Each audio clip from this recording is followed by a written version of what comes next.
So if it comes down so much to personal preference, all of this objective thinking aside, if I come to you as a client and I say, I really don't mind. I don't care. Yeah. I've just got a certain pot of money, and from that pot of money, I've got to both invest and find a roof for my own head. Surely you must have a bias or a preference in terms of what advice you would give. Like, let's say, for example, a family member comes to you and says, I've got this pot of money to here, thinking about moving to Dubai, also want to make some return on this money with property. What would you personally say?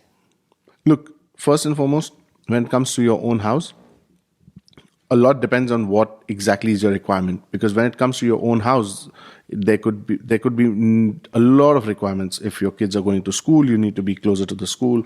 Or, if husband and wife both are working, where are their workplaces, they don't want to travel much. There are a lot of factors. The number of bedrooms, how many family members are going to be living in. You want to live in an apartment, you want to live in a villa, you want to live by the ocean, you want to live somewhere which is more quieter.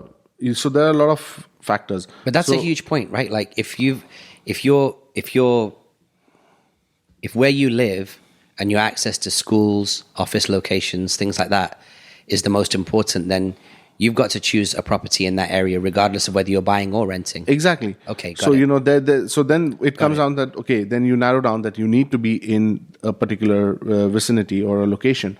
Now, if in that location you're getting good properties at a good value and, it's better off buying, I would always recommend, buy your own home. And also, I've also seen this, that many times it happens that people want a particular type of a property, but those kind of properties are not really built in that areas. That also could happen, that, like today, if you say, I want to live in a villa, but I want to live in downtown, it's not possible because there are no villas in downtown, right? The downtown is apartment living.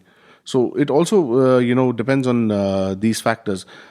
Having said that, once you narrow down your filters, that what exactly is your type of property you want, and look at a property to live in, if you find the right place, I always recommend people, if they get what they're looking for at a correct value, buying a home definitely is a good thing. But that's so scary, the logic of what you're talking about. It's so obvious now that you say it, which is that if you want to invest in a property and it doesn't exist in the area, like a villa in downtown, that eliminates that option straight away. If you want to physically, geographically be located next to a school or a work location, or maybe even other family members, then that becomes the key driving force. Yeah, there is. That's really interesting. Because see, look, a lot of people choose homes with, which is closer to their day-to-day activities. Yeah. Right? You don't want to drive every day half an hour to drop your kids to school, or probably you don't want to drive every day 1 hour to work.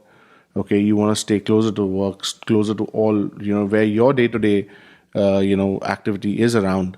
And, and I mean, look, as I said, it's a personal choice, and there are some people who say, listen, I'll drive to work. I don't care driving 1 hour, but I want to be, in a particular place. I want to be by the beach. When I wake up, I want to have a coffee by the beach. I mean, so there's as I said, personal choice definitely. But again, if someone comes to me, Raj, and says, listen, this is one thing, I would first filter what their requirement is and get them something which is as per their requirement. And rental options, to build a rental portfolio, there are a lot of options which you can look at good properties which give you a nice yield.